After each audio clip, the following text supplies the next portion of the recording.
Welcome to UpYourStack podcast. I'm your host, Noah Burke. I'm also the co-founder of OBO, an elite HubSpot solutions partner. Every week, we feature some of our favorite app developers who've either built their apps on HubSpot or have integrated with HubSpot, help you get the most out of your HubSpot tech stack. And today, I have an awesome guest, Bastien with Hublead, who's solving a major pain point in the marketplace. So Bastien, welcome to the show.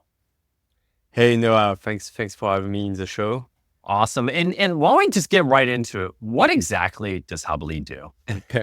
So Hublead, at the beginning, it was really like integrating LinkedIn and LinkedIn Sales Navigator to HubSpot. And now we're trying to have the most competitive product for the outbound for HubSpot users, like going to enriching contact companies and maybe doing later more analysis about conversation, giving more like a funnel of your outbound on LinkedIn, and LinkedIn Sales Navigator, like how many invitation you sent, and through that, how many have been accepted, message sent, message replied, kind of what you have with like tools for outbound emails and so on, but you don't have that in LinkedIn. I'm trying to build, the outbound stack for HubSpot, and of course, it's on LinkedIn. Yeah, I mean, listen, this is a big challenge that most sales reps have is how do I connect the data from HubSpot to LinkedIn? And so how did this come about? Did you have this problem? Like, how did the whole app Hublead come about? Yeah, so basically, like I worked for 5-6 years in the marketing as a growth manager in previous companies, and we were basically working for salespeople. Salespeople were like, "Hey guys, we need more companies to prospect. We need more companies that fit our ICP. The conversion rate should be high, and so on." So we were like giving a lot of companies. Working for our sales rep was amazing. But at the end, we didn't have the time to scale our system, like automation, enrichment. It was really painful late at night at the office to scale that. And I was like, sometimes my sales reps needs a tool just to have access to the growth tools, but without me to have to integrate to the API like this, connect with Zapier or Make and so on. And so we started to build something inside our company to pull some contacts from LinkedIn to HubSpot and so on. And then I look at a bit of the market, seeing like the HubSpot native integration with Sales Navigator, missing some features. And also, I didn't check, but you can also sync conversation. So at the end, I was like, okay, maybe we need something for the sales rep that spends their time on LinkedIn to have access to specific growth tool like we have in the growth team, but they be more independent. So kind of things to say is more independent from marketing and growth team. In other words, you were trying to save time for yourself, so you didn't have to just do that and strip all that data yourself and put it in the HubSpot. Listen, that's how most of the best applications get started anyway. You're solving it for yourself. And so really, when you describe the problem that you solved with Hublead, the ability to make sure that as your communications are going out on LinkedIn, that data is being reflected and that activity is being reflected in HubSpot. That's just one of the capabilities, but that's a huge thing. Yeah. I mean, we built CRMs to better understand the activity of sales rep and everything. So when your first reports you get is how many calls I did today and how many emails I sent today. And we don't have the LinkedIn. And if you want the LinkedIn, you have to pay for the Advanced Plus LinkedIn Sales Navigator, have the higher tier in HubSpot and so on. So we started, okay, we need to sync conversation, we need to sync contact, and what can we do more? And the more we looked at Zoom for other tools like Apollo and so on, we were like, okay, they do have an integration with HubSpot, but wait, shit integration, like piece of shit. So I was really working with HubSpot like for 5-6 years, and was really like every time someone told me like, hey guys, we have a native integration, don't worry. I was like, yeah, I know your native integration. And I was super disappointed every time. So we decided to really like focus on HubSpot and doing the best for that. So starting with the basics, so importing conversation, After we added the enrichment, emails and phone numbers, we used different tools like Rocket Reach, Apollo, Hunter also, and we think we will add more later. So you don't have like a bunch of apps. So you're enriching. So Yeah. as you're going through, you're also enriching all that data on behalf of those contacts that the people are going ahead and doing outbound, which is immensely important. Do you suppose, what has been your key reasons for traction growth? Like, where has that growth been coming from for Hublead? It's boosting the word of mouth. Word of mouth. I guess it's better for us to localize like our users through outbound or outbound or on LinkedIn and social media with other HubSpot partners and so on, because we are really focused on HubSpot, such as our partners in HubSpot. So I think having this kind of marketing and alignment to one tool for the marketing is the best, and it's kind of created the traction, but also for the products. So for example, in the product, we might have less features compared to some other competitors like the Minfo or so on. But we do think as a timeline event conversation, you can, for example, have a list of people who answer to your message on LinkedIn. We think also the LinkedIn invitation, who is connected to who inside HubSpot as a timeline event. We have some CRM cards to personalize your HubSpot contact view thanks to the LinkedIn data. So we can go deeper inside in this thing. And by going deeper, it serves the marketing at the end. So I think it's kind of, product and marketing for him hand on hand. PLJ, I think they're product-led growth because you have all of the pieces that you're looking for within this tool. And listen, there's a lot of organizations out there who don't like the existing tools. So not only does yours go ahead and integrates LinkedIn with HubSpot, helps enrich the data, gets all the information. It's almost like an all-in-one and a more affordable solution than, let's say, a ZoomInfo out there, which is only doing one component of what you're doing in the marketplace. And in terms of your customer, who is your customer generally? Like, who is going ahead and purchasing Hublead? Yeah, so we have two type of customers with our two plans. One is more like solopreneurs or really small team of BDRs. They just want to save time on a daily basis. They don't want to spend that time to manual data entry, to check if they have the right email, the right phone number, and so on. So they take Hublead with the starter plan, like the professional plan. And after you have the business plan, and this one is more, okay, I have a team of 5+ BDRs, and I want to understand like who is the best, who has the best conversion rate. For example, like what I said to you like before for the funnel, so you can see on the splits to better understand your activity and train your team at the end on how to better sell on LinkedIn. Yeah, absolutely. And I can see small BDR teams and probably also a lot of people out there who maybe not have all the enterprise capabilities of HubSpot. Maybe they don't want to make that investment either on the HubSpot side or the LinkedIn side. And this is a great kind of tool to fill in that gap for teams who want the capability of having LinkedIn and HubSpot integrated, but maybe aren't necessarily ready to pay for that particular level of service.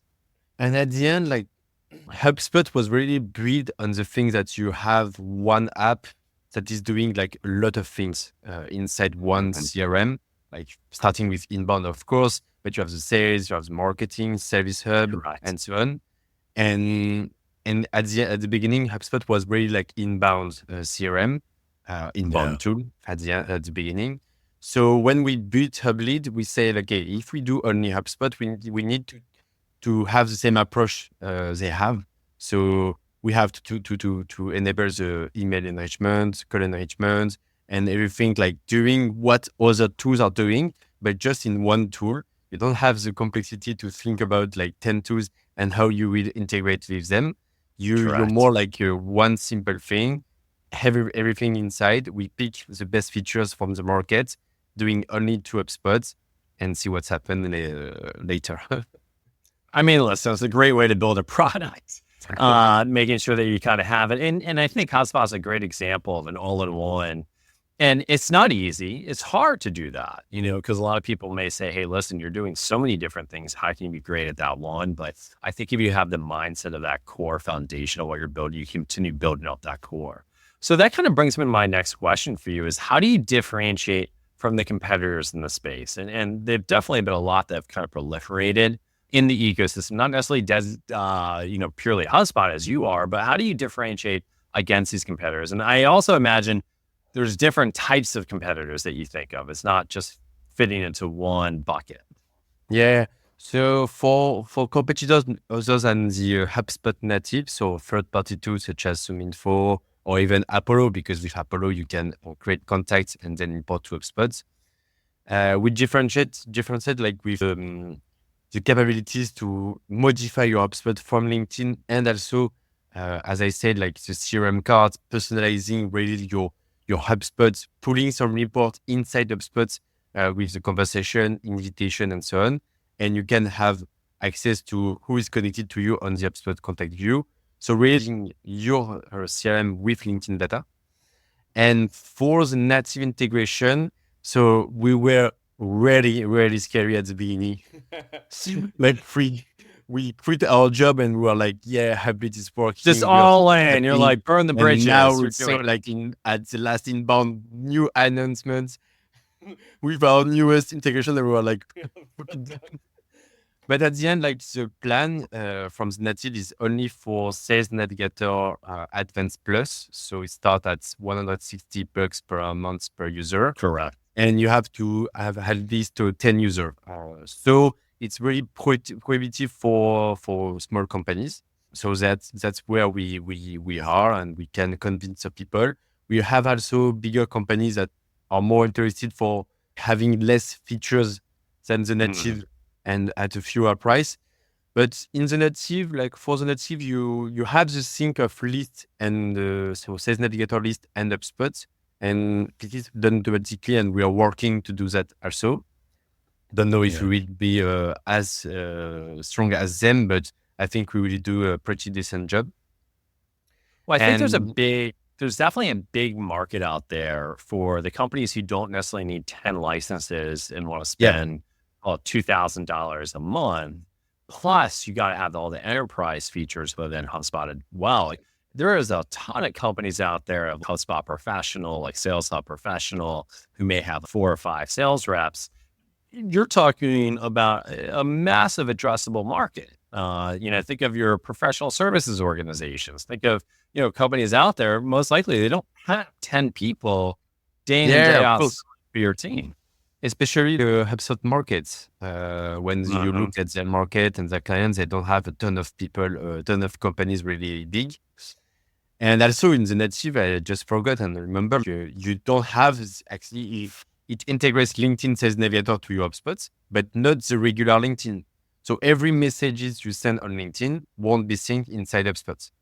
So this is a making also thing for even big companies. So yeah, we have this place. We hope it will grow and grow and grow. But right now, we are finding some clients who like our product. Well, listen, you guys have a great product. And I think one of the things also, like when we look at your product, what is the benefit? We talked about what it is you do by able to track activity, but what have been the benefits of companies and the sales teams themselves doing this? Like, why even bother? Just continue sending your emails. What have teams said is some of the benefits or the improvements in their sales process they've seen? I think, first of all, you cannot really understand the benefits and even understand what you're doing if you cannot track. I don't mean like you have to track everything, but I'm meaning like if you're working as sales rep and you say, okay, I need to connect with a lot of people in my industry to send some messages and so on. If you want to see, okay, just last month, how many invites did I send? It's impossible. So just having, even with the starter plan, you can have this kind of details inside our app, not in HubSpot, but you can see that, and you can search. You can now see, okay, what was my input, and maybe how can I improve that later. So I think the biggest benefits right now, it's really to understand what are your inputs inside this outreach. And then after, how can I improve myself? How can I have the best process and so on, save time?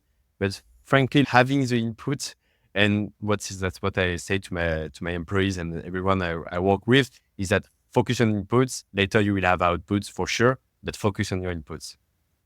Well, I think visibility is huge. Back in the day, before LinkedIn, it was email, phone call, maybe you actually send a direct letter.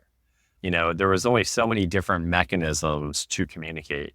And then, of course, then we got chat, WhatsApp, got other sorts of mechanisms that you can also via SMS. But the big one over the last 10 years that really kind of rose was LinkedIn. And I know the struggle of a sales rep. They're like, listen, boss, I am reaching out. I'm getting these meetings, but it may not show the right activity because I'm not sending as many emails as I'm sending LinkedIn messages. So from a sales rep's perspective, they want to be judged based upon their activities, and obviously producing revenue is important for them. And the number one most important thing, but activities lead to revenue. So I think you really saw that gap from both the individual contributor all the way to that manager. And if you're a company out there and you're not tracking this, but you're tracking the activities of your sales team and you want to figure out how to improve it, you have to look in a tool like Hublead so that you can actually start tracking these type of activities. So, I think we briefly talked about, so really, if I just kind of summarize where you guys fill the HubSpot ecosystem, it's those companies that aren't large enough, we should say, that would take advantage of the native integrations with LinkedIn.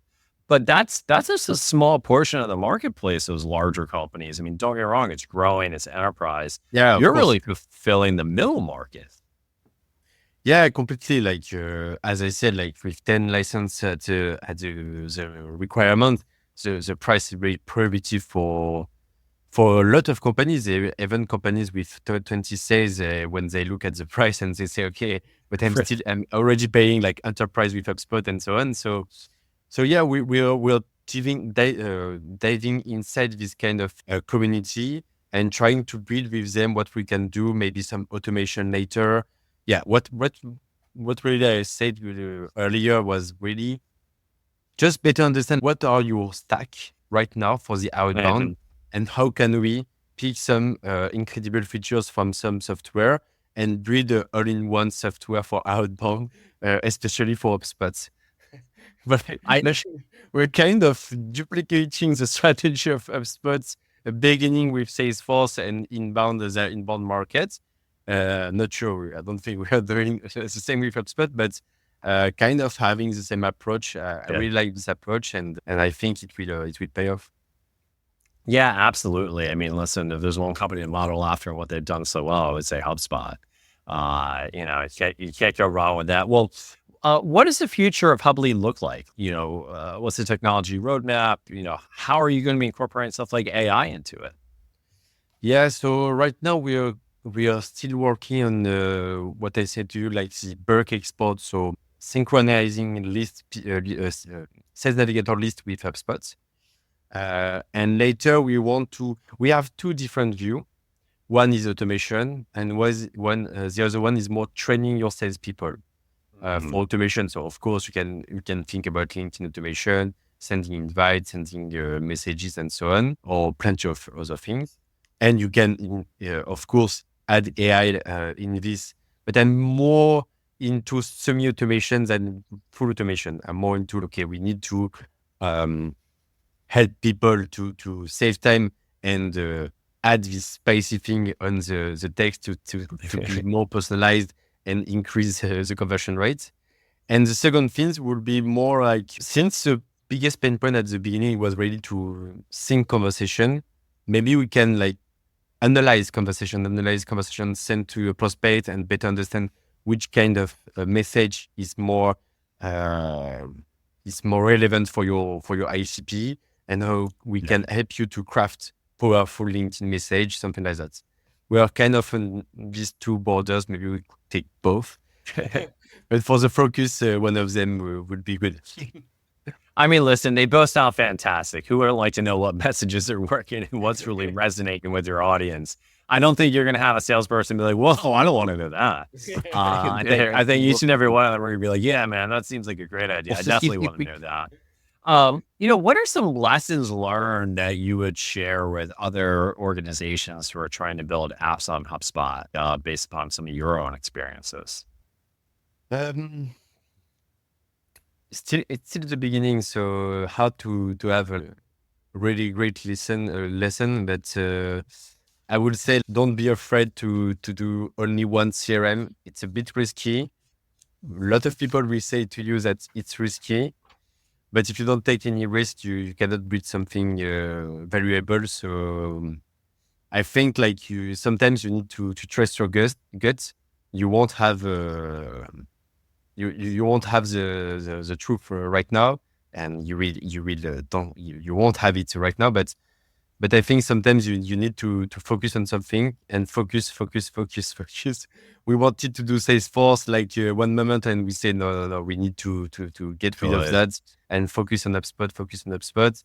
Even if it's scary, even if there is a new native integration, even if something is cooking up like a new app or something like that. But if you're with your customers and you listen to them and you watch what they do and you're aware of the market or how it's evolving, I think focusing on one CRM is a good idea.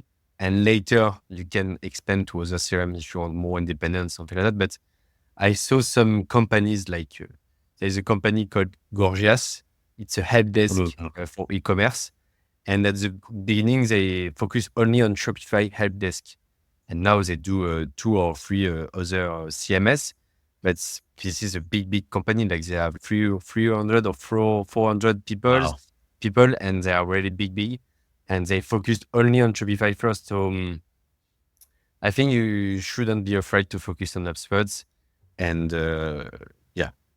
I think that's really great advice. We've had a lot of guests on the show who they all pretty much say the same thing. Focus is key. Niche is key on your target market audience. You can't be great at everything. Now you should have a focus. So for that particular example, and we have a lot of success stories of guests being on the show that it paid off. It did pay. It wasn't immediate. It wasn't like in the first 6 to 12 months, but it paid off as they continued along the road. So I think that's excellent advice.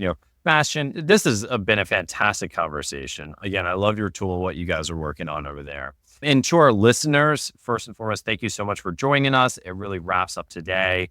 Again, UpYourStack is a weekly podcast that features some of our favorite app developers who've either built their apps on HubSpot or have integrated with HubSpot, and is sponsored by the OBO Group, an elite HubSpot solutions partner. Bastien, if people are interested in learning more about you, where can they find out more information about you, and where can they find out more information about the company? Yeah, so they can go to hublead.io and sign up and try our product for free. And of course, they can just go to LinkedIn, Bastien Paul, Hublead, and send me an invite, send me a message. We have a lot of automation, like every new people signing up, I try to send a message and get some feedback. So every time happy to chat on LinkedIn. So LinkedIn and websites. And actually, if you go to the website and you go to the live chat, it's me or my co-founder. So at the end, you have me on the phone. Well, you get to talk immediately to the co-founder. You heard it directly from him. So that's fantastic. So really, really fast. Well, if you're interested in leveling up your own HubSpot, feel free to reach out to us at theobogroup.com. Again, thank you for joining us, and I hope you enjoyed listening.